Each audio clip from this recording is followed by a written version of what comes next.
Alright guys, so today we're learning the Pythagorean Theorem, lesson 10.5, and just a reminder that this is an example of a right triangle. A right triangle consists of two legs, a hypotenuse, and a right angle here. Keep in mind the hypotenuse is always the longest side, and it's always directly opposite of the right angle. So here's the Pythagorean Theorem, and this should not be anything new for you. C squared equals a squared plus b squared. You might also see it written as a squared plus b squared equals c squared, and we know that those are the same things. So working the formula, I would take the length of one side, square it, the length of the other side, square it, and that should be equal to the hypotenuse squared. And when I do the math, I would end up getting c squared equals 2500. In order to solve for c squared, I would have to take the square root of both sides, and that's why I get c equals 50. Pretty straightforward, and just a quick check so you do realize the hypotenuse is the longest side, and you see that it's 50 in this example, so we know that that's going to work. Okay, here's another example. In this case, we were given the hypotenuse, and we're asked to find the length of the side A. So we substitute into our formula 110 for our hypotenuse, 100 for the length of one side of the triangle, and then we're looking for A. So a squared we left out. A and B are pretty interchangeable. So if this was labeled with like an X, it wouldn't matter if you made this A or B. It's up to you. But this case it was labeled. So I go ahead and I square my numbers, and I'm going to simplify all the way down. And I take the square root of 2100, which is 45.83. Most of the questions you're going to encounter in this lesson is going to ask you to round to the nearest hundredth, which is going to be your second place value over here. So keep that in mind as you're working through your practice problems, because when you check them, it'll be rounded to the nearest hundredth, and on your quizzes, it'll be rounded to the nearest hundredth. Okay, so here's another example, and this example looks a little weird just because we have been given the length of the hypotenuse as a square root of 89. Don't let that throw you off. Just throw it in there into the formula.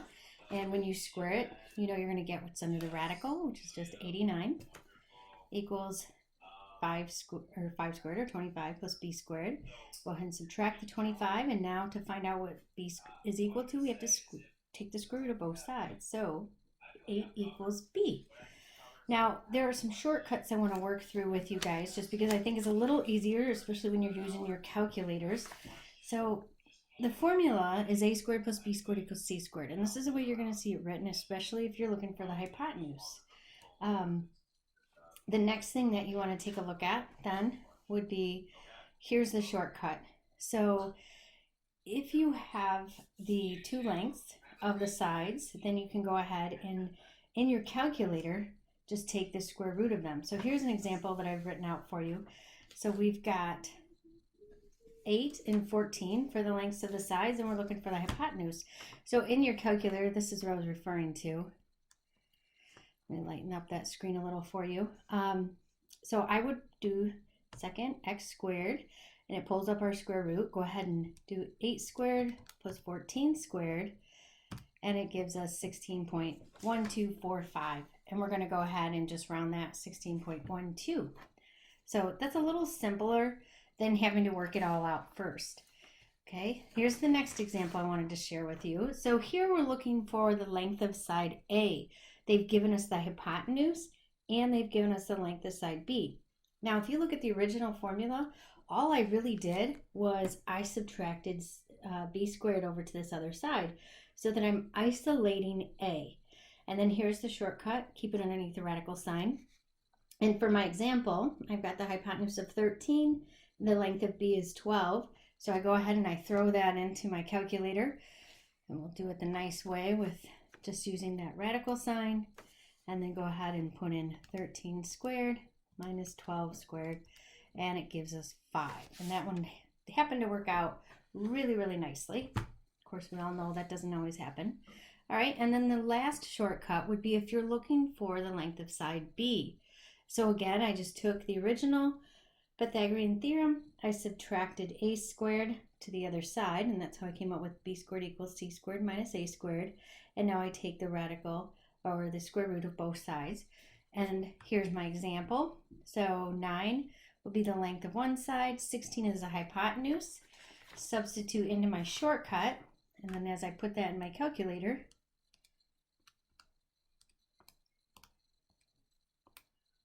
I end up with 13.228 or 13.23. Remember, we're rounding to the nearest hundredth. Okay, so those are the shortcuts, and I recommend using the shortcuts. So we have something called the Pythagorean triple. And the Pythagorean triple just tells us, can you verify if 3 lengths are equal to a right triangle? In other words, you have the lengths of 3 sides of a triangle. Is it a right triangle? Well, there's something we can do, and that is substitute in A, B, and C to determine whether or not this is a right triangle. Keeping in mind, you can't have fractions or decimals here. So we've been given the lengths 7, 12, and 15. 15 is the biggest number, so that's going to be the hypotenuse. I throw that into my Pythagorean theorem, and it comes out to be not equal to each other.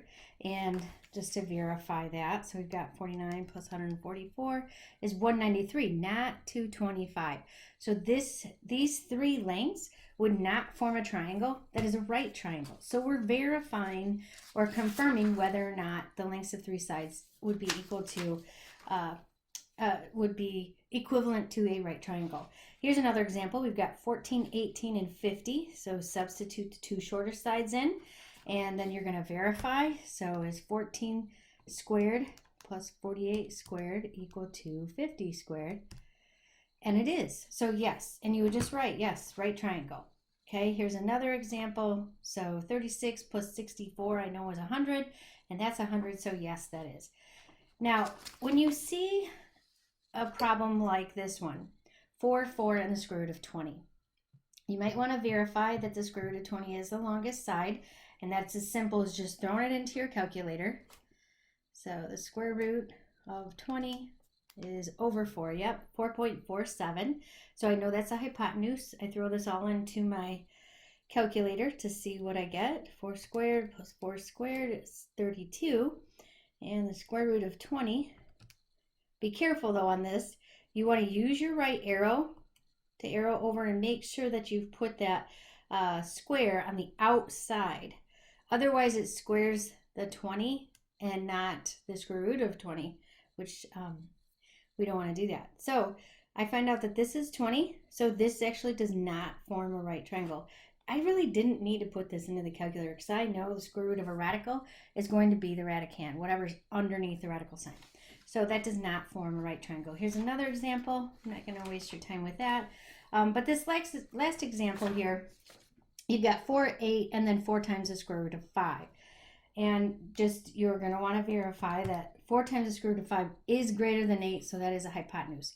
You're not always going to see the hypotenuse written last, and that's what I wanted to just make sure that you guys are aware of. Now, when I enter this into the calculator, when I do 4 times the square root of 5, you are going to want to use parentheses, just err on the side of caution so that you end up, and see I did it there, you have to use that right arrow key, and then I can go ahead and square it.